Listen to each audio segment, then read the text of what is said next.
내가 너를 어떻게 키웠는데? 내 모든 걸 다 바쳤는데 이제 와서 엄마 아빠한테 어떻게 이럴 수 있니? 다 너 잘 되라고 한 소리인데 왜 이렇게 내 마음을 몰라주니? 혹시 이런 마음을 자녀에게 털어놓으신 적이 있으신가요? 혹은 마음속으로 수없이 되뇌고 계시지는 않으신지요? 평생을 자식만을 바라보며 살아왔는데 그 끝이 서운함과 원망, 그리고 외로움이라면 이보다 더 큰 마음의 고통이 어디 있겠습니까? 사랑하는 지혜더함 여러분, 오늘 우리는 이 풀리지 않는 실타래 같은 부모와 자식의 인연에 대해 이야기해 보려 합니다. 그토록 사랑하기에 오히려 서로에게 상처를 주고받는 이 굴레의 원인은 무엇일까요? 어쩌면 우리가 사랑이라고 믿었던 행동 속에 자녀의 영혼을 무겁게 짓누르는 집착의 그림자가 숨어 있었던 것은 아닐까요? 오늘 부처님의 지혜 속에서 그 해답의 실마리를 함께 찾아보려 합니다. 자녀를 진정으로 자유롭게 하고 나 자신 또한 평온에 이르게 하는 진정한 사랑의 길을 걸어가 봅시다. 첫 번째로 우리가 가져야 할 지혜는 나의 아픈 마음과 정신적인 연약함을 자식에게 그대로 드러내지 않는 것입니다. 어느 날 한 제자가 부처님께 눈물로 하소연했습니다. 부처님, 저는 평생을 자식 뒷바라지에 바쳤습니다. 이제 몸도 마음도 늙고 병들어 기댈 곳이 자식밖에 없는데 어찌된 일인지 자식은 제 마음을 알아주지 않고 오히려 저를 피하는 것만 같습니다. 제가 이 마음의 괴로움을 누구에게 털어놓아야 합니까? 부처님께서는 자비로운 눈으로 그를 바라보시며 이렇게 말씀하셨습니다.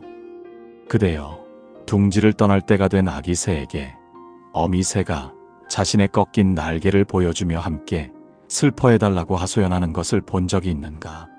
어미 새는 자신의 상처를 스스로 치유하며 아기 새가 더 넓은 하늘로 날아오르기를 묵묵히 지켜볼 뿐이다. 그것이 하늘의 이치이며 진정한 사랑의 모습이니라. 여러분, 우리는 살면서 수많은 마음의 폭풍을 겪습니다. 배우자와의 갈등, 세상에 대한 무력감, 나이 듦에 대한 서러움. 이러한 감정의 무게가 너무나도 버거워 가장 가깝고 의지가 되는 자식에게 털어놓고 싶어집니다. 엄마 아빠가 요즘 너무 힘들다. 사는 게 재미가 없다와 같은 말로 위로받고 싶어 합니다. 하지만 한번 깊이 생각해 보십시오.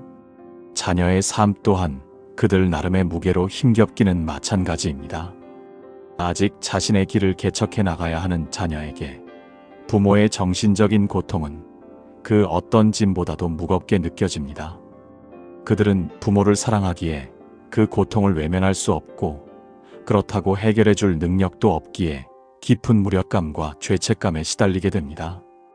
결국 자녀는 부모에게서 멀어지는 길을 택할 수밖에 없는 것이죠. 나의 감정은 오롯이 나의 것입니다. 나의 감정의 주인은 나 자신이어야 합니다. 자녀는 나의 감정 쓰레기통이 아니며 나의 상담사는 더더욱 아닙니다.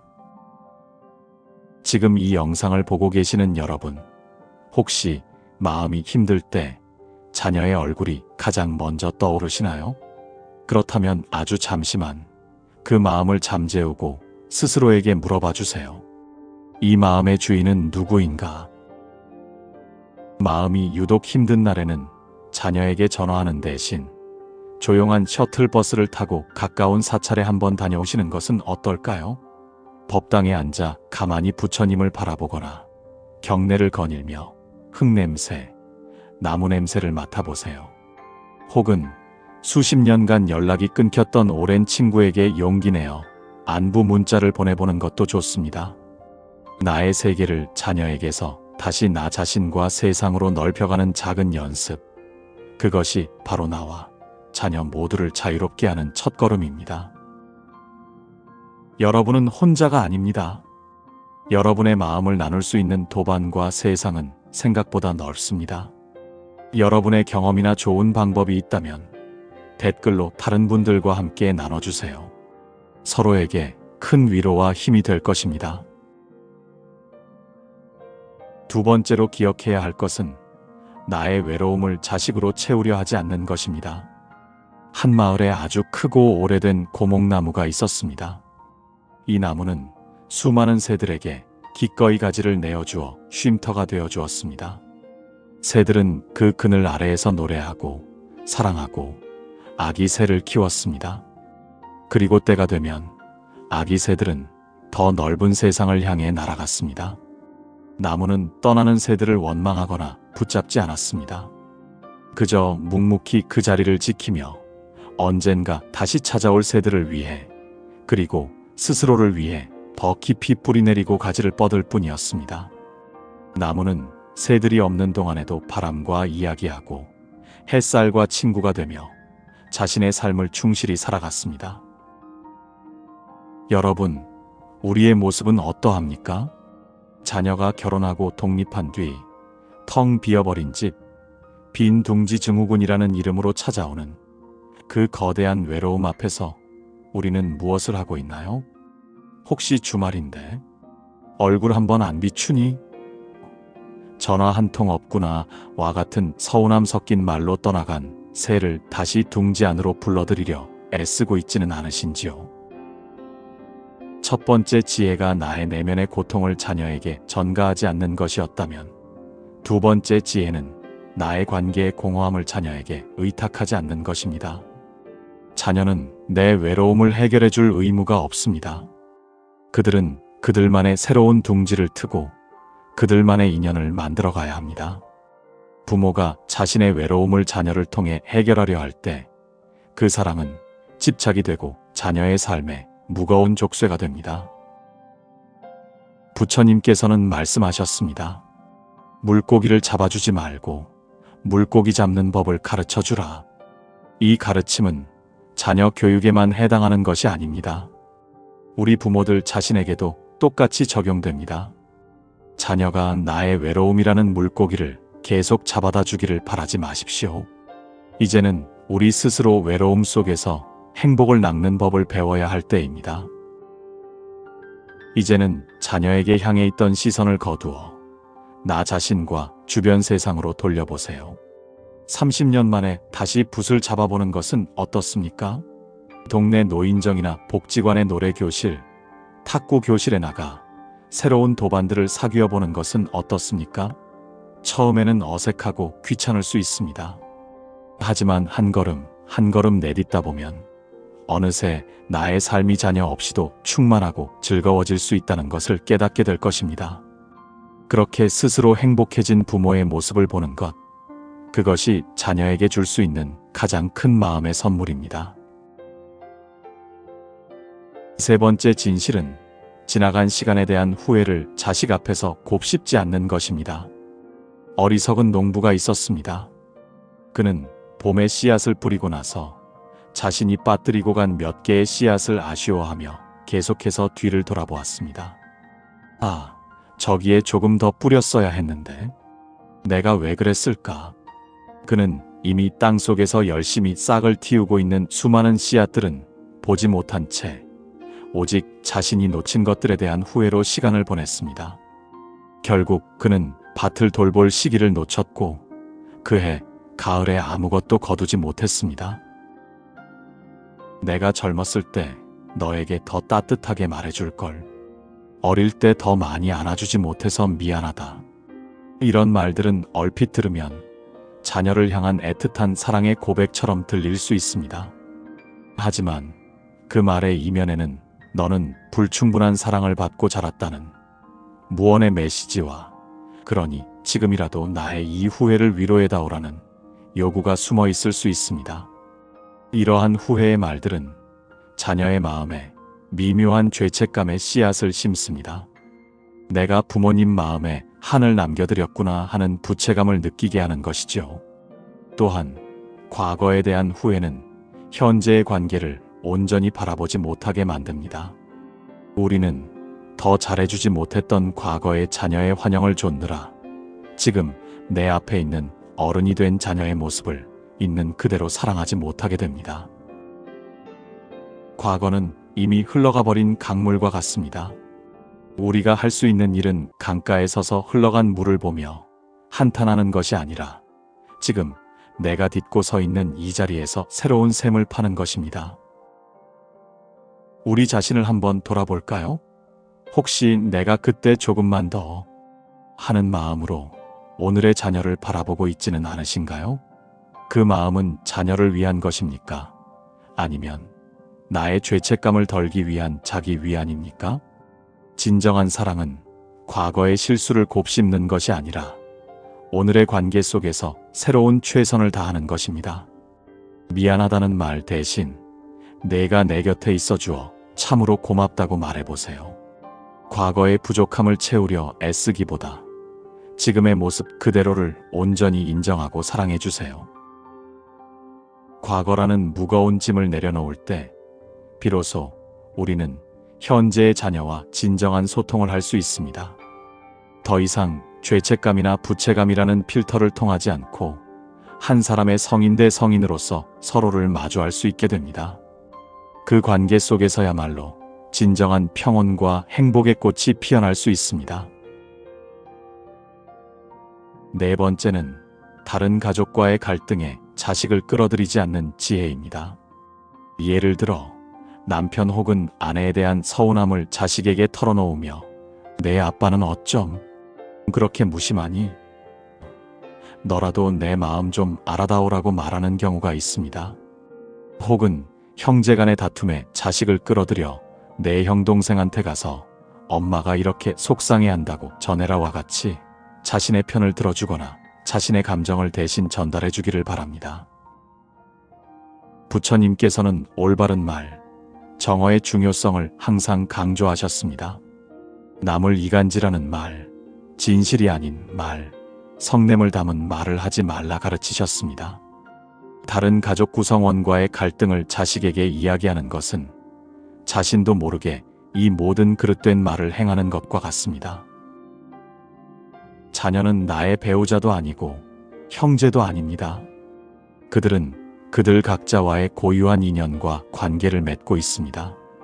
내가 배우자에게 서운한 감정이 있다고 해서 자녀 또한 아빠 엄마에게 똑같은 감정을 느껴야 할 이유는 없습니다. 부모가 한쪽 배우자를 험담할 때 자녀는 세상에서 가장 사랑하는 두 사람 사이에서 자신의 정체성을 어디에 두어야 할지 몰라 깊은 혼란에 빠집니다. 또한 자녀를 갈등의 전령으로 삼는 것은 자녀에게 해서는 안 될 가장 잔인한 역할 중 하나입니다. 그것은 자녀에게 너는 내 편에 서서 다른 가족과 맞서 싸워라고 말하는 것과 같습니다. 이는 자녀의 영혼에 깊은 상처를 남기고 가족 전체의 관계를 더욱 병들게 하는 악업을 짓는 길입니다. 그 사람과의 문제는 오롯이 그 사람과 풀어야 할 나의 인연법입니다. 자녀에게 하소연하기 전에 먼저 갈등의 당사자와 직접 마주 앉아 대화하려는 용기를 내어 보십시오. 그것이 정녕 어렵다면 차라리 침묵하며 내 마음을 다스리는 편이 낫습니다. 내 마음의 화를 다스리기 위해 108배를 하거나 조용히 경전을 필사해 보세요. 들끓는 마음이 가라앉고 나면 문제를 바라보는 지혜의 눈이 열릴 것입니다. 기억하십시오. 자녀는 가족이라는 연극 무대의 배우이지 나의 감정을 대신 전달하는 스피커가 아닙니다. 그들을 그들의 역할 속에서 자유롭게 놓아주십시오. 마지막으로 아직 오지 않은 미래에 대한 두려움을 자식에게 물려주지 않는 것입니다. 내가 늙고 병들면 누가 나를 돌봐주겠니? 혼자 외롭게 죽을까봐 겁난다. 이런 말 속에 담긴 부모의 불안한 마음을 어찌 모르겠습니까? 하지만 이 말들은 자녀의 마음에 미래의 의무라는 무거운 돌덩이를 미리 얹어놓는 것과 같습니다.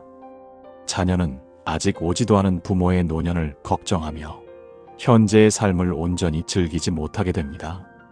마치 보이지 않는 빚을 지고 살아가는 사람처럼 항상 마음 한구석이 무겁고 불편하게 됩니다. 한 제자가 부처님께 여쭈었습니다. 부처님, 저는 늙고 병들어 죽는 것이 너무나 두렵습니다. 이 두려움을 어찌해야 합니까? 부처님께서 답하셨습니다.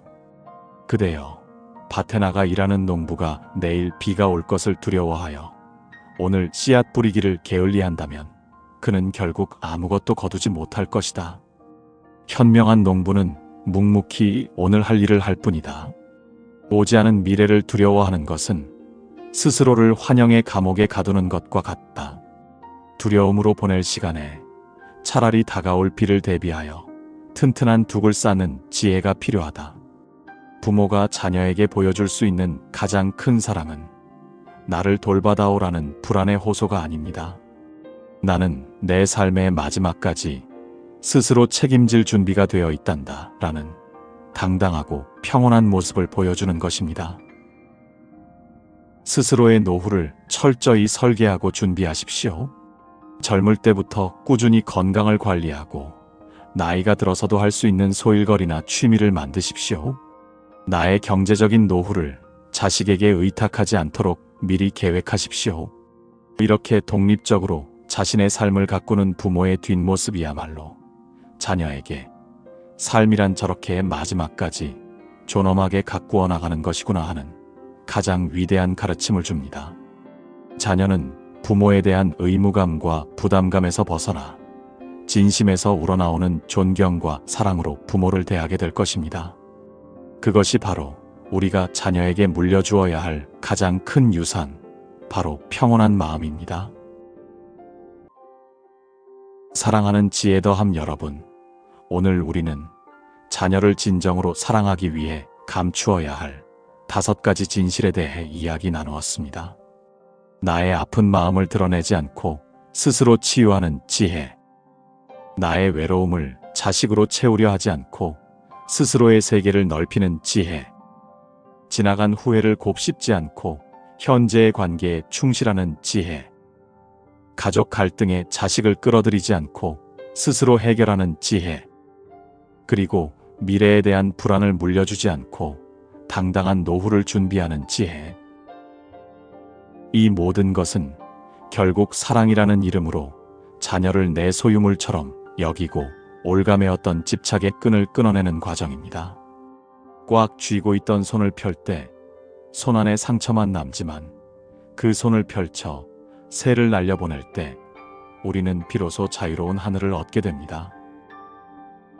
진정한 사랑은 함께 묶여 있는 것이 아니라 서로가 각자의 길을 온전히 걸어갈 수 있도록 묵묵히 지켜보고 축원해주는 것입니다.